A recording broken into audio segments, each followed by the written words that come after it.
Hey everybody, Chuck Barone. Tuesday, April the 4th, 2023. And boom, boom, man, the beat goes on. The crazy world we're living in, it's just, man, I tell you what, it seems like every day just so different than the next. Living history, we really are, guys. This is a crazy time. We're going to read about this. Down the road, our kids and grandkids are going to be reading about this era in their history books. Crazy world we're living in. Before we get into the show, though, of course, we want to welcome everybody to the show. Let you guys know again how much we appreciate your guys' support. It means the world to us.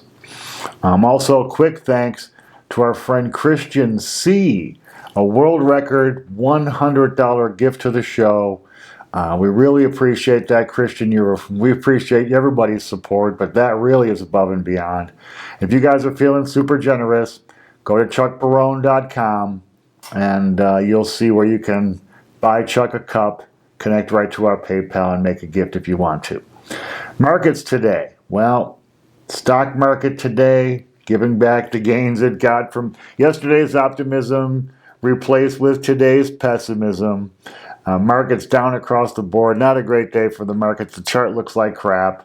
The Dow down 198 points, giving up pretty much everything it gained yesterday. Nasdaq down 63. S&P down 23. So the markets just today, not a good day. And not on really any news, just a rumor of news, a little piece of news. And just goes to show you how easily these markets are rattled, guys. There's just not much happening in the markets today that should have moved markets like this in this way. Same little bit of data. Bond yields continue to fall from down big time, man. I mean, they just keep going down, down, down. The 10-year down 9 basis points today, 3.34%. The 2-year down 15 basis points, 3.82%. Now we're down to the inversion, narrowing again. The market just can't figure out which is it, guys. Is rates going up or down here? Now the market with this employment data, even though it's not really much, just the amount of job openings changed. Market overreacting again, right? Dollar again, same data, dollar reacting. Because of this employment data, they're figuring the Fed can ease up on the rate hikes, even though inflation's still high.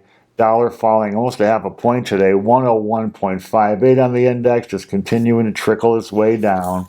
But that was a great news for gold and silver today, man. Rockin' day. Gold up $36.20, $2,020.50 per ounce. I told you 2,000 gold coming. And silver up $1.03, $24.98. I told you $25 silver coming very soon. These precious metals, gold and silver, have some real momentum behind them now, guys. This is going to be a rally that's going to be ongoing, it looks like. Now, we're going to stay on top of this because I know a lot of you guys who watch this show have gold and silver. Looks like right now it's going to be a happy time for holders of metals. It looks like we're on a little bit of a bull getting started here. Oil up today, but a very small, up 12 cents per barrel, $80.54 per barrel of West Texas Intermediate. Market digesting the OPEC news from yesterday. I guess if the market was really spooked by it like they were yesterday, oil would have spiked up again today. It didn't. I think it's probably in its last gasp of a little bit of a rally here. I think oil is going to probably matriculate its way back down closer to 75 than 85. Bitcoin today, another nice day for Bitcoin, up $485, 28,194. Bitcoin showing strength, man. If you're a Bitcoin holder, you gotta like the way it's responding. The market's all over the place. Bitcoin holding very, very steady. You got to appreciate that if you're a holder of that. News you guys need today? Well, it was a quiet day, and there really wasn't a lot of data coming today. But we knew the one thing we were going to get was that JOLTS job report, talking about how many job openings. Job openings falling 632,000 from last month, down to 9.9 million. That's still a lot of jobs available. But this is the lowest number of job openings since 2021. So the market's freaking out, figuring that, this is it now. The employment is going to start backing up. The big strength and the big fear the Fed has now kind of weakening. So they're feeling like the Fed can pause and possibly even move into a cutting rates later on this year. I'm not so sure if this one report really indicates that. We'll see where jobless claims go this week. I just don't think that. I think this is a big nothing burger.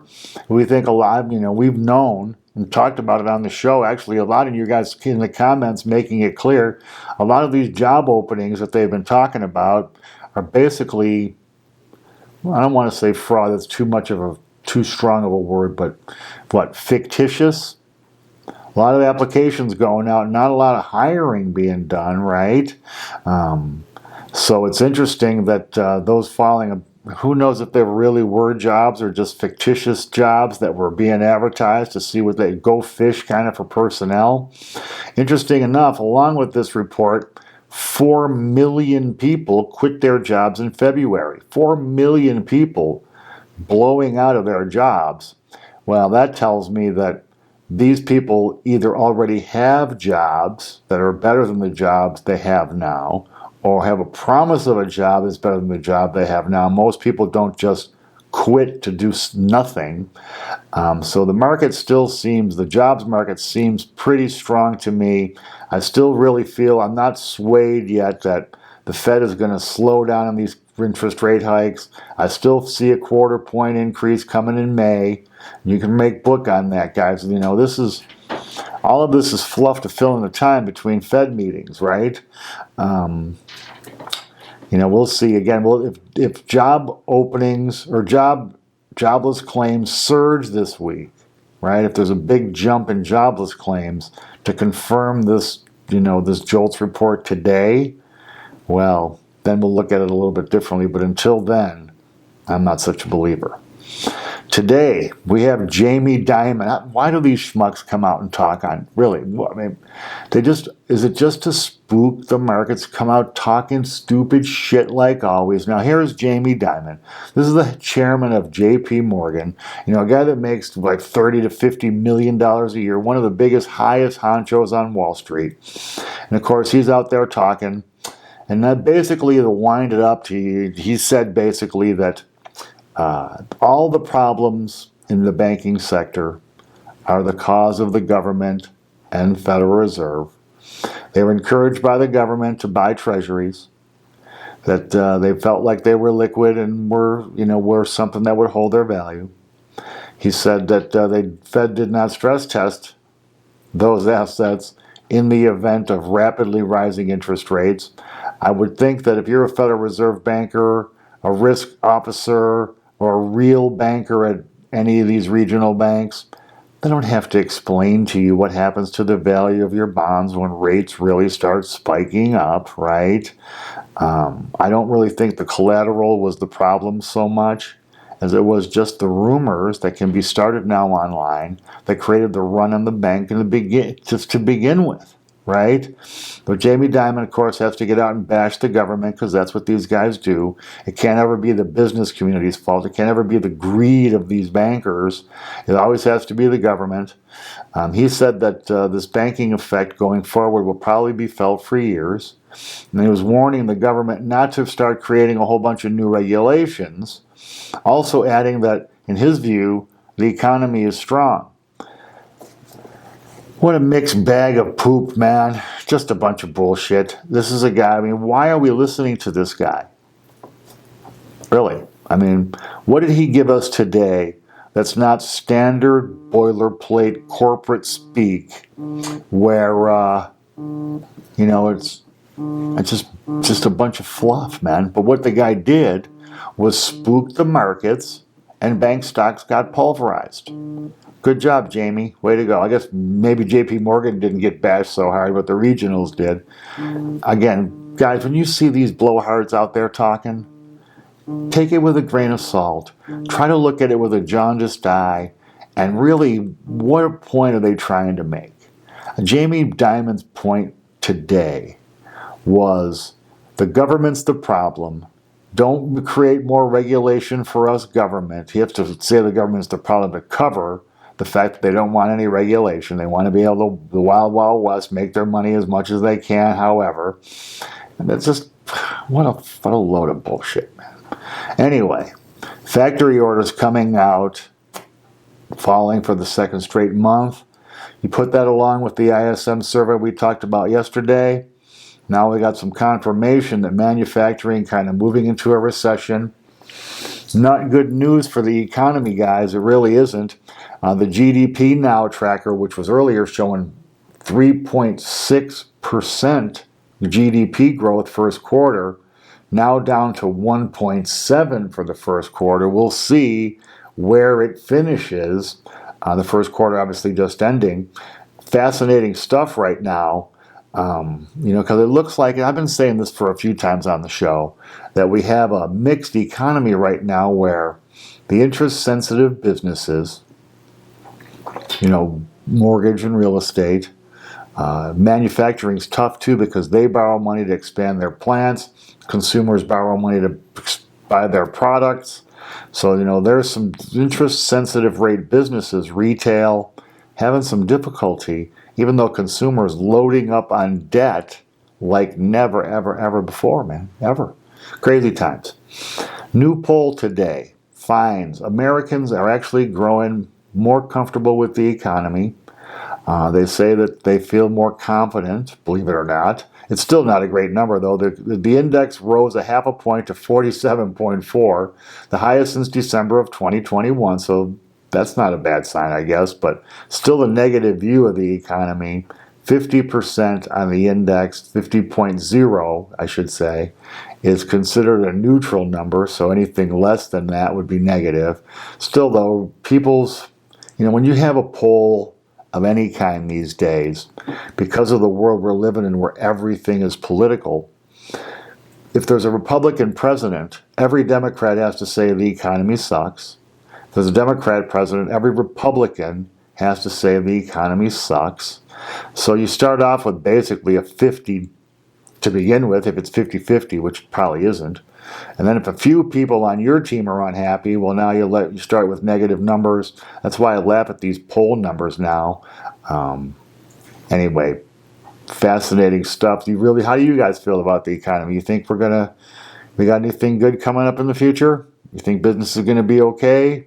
If you own a business, how are you feeling? Are you hiring? Are you, thinking about expanding your business? Or are you hunkering down? Crazy times. Tough to make good decisions right now because there's so many mixed signals. And I guess it would depend on what kind of business you're in as well. And last, before we go today, I just got to mention this Trump thing today. I saw just a couple seconds of it on TV. Trump turning himself in today, pleading not guilty to 34 felonies. And the sad part about it is, there's no getting over the fact that Trump's guilty as hell on this, guys. He just is. He paid this woman off. We all know it. This is not new news, okay? But in my estimation, is this something that we really need to be dealing with? I guess, no one's above the law and everything, but if I'm Joe Biden and I'm the president of the United States, and I'm going to piss off everybody today with this commentary, but I think if I'm Joe Biden, I'm giving Trump a pardon. And I'm going to let him off the hook for all of this crap. Hopefully Trump would be smart enough then to go to Mar-a-Lago and forget about running for public office again and, go live with his tons of money and a great lifestyle and finish out his years and be happy. And truthfully, I don't think Biden is really scared of running against Trump again. He beat him pretty handily last time. I don't really think much opinion about Trump has changed. I don't think much opinion about Biden has changed either. It would be fascinating to see a rematch between these 200-year-olds. But anyway, so there you have it. In my view, Trump guilty as hell. Biden should pardon. Let's move on from this political bullshit, man. Let's focus on some important stuff, man. Our enemies are lining up to kick our ass. And we are, what are we doing, man? I mean, are we going to be a country that is in any way serious anymore? Really? We want the rest of the world to take us serious. We want to be the indispensable country. We want to be the super best at everything, right? And we can't get out of our own way, man. It's embarrassing to me. Really, it is. You know, how about let's get our heads out of our collective asses. Put the friggin' red flag and the blue flag down for a minute or two, and let's get something done and get something positive happening in this country, man. Let's stop the silly fighting. It's all bullshit to make slaves out of us, guys. It just is, man. They want us to be in this debt slavery. They don't want us looking at what the hell's really going on. So they got these friggin' circuses, endless circuses coming at us. And it's working. Sadly, it's working. So I hope a voice like mine can be out there going, wake up, man! Because, you know, the people we're electing to help are not. And we have to get our heads wrapped around the reality of the world we're living in, right? We have to live in the world as it is, not as we wish it was. And it's time for now the politics to end. It's time for us to all be Americans for a friggin' change and do something good for this country. And then there's a lot we agree on, both teams. Let's start there. How's that? Anyway, enough politics, enough bullshit. That's it for the day. I appreciate your guys' support. I appreciate you too, Christian, man. That was very generous. We'll be back tomorrow, moving toward the end of the week where we're going to get the important data we need on Thursday and Friday. We're going to keep you guys appraised of everything. Some of you guys have gone online to see it. Jake put it up on the website. The little portfolio, just to show you guys how I would be investing $10,000 right now. And I won't be doing anything with it again until May the 1st. So everybody, you can look at it and see how it's all set up. But there won't be any changes to the portfolio happening until May. And then we'll see what the market tells us to do, to buy, sell, stand pat, or whatever. Anyway, that's it for the day. I appreciate you guys' support. We'll be back again tomorrow. Until then, guys.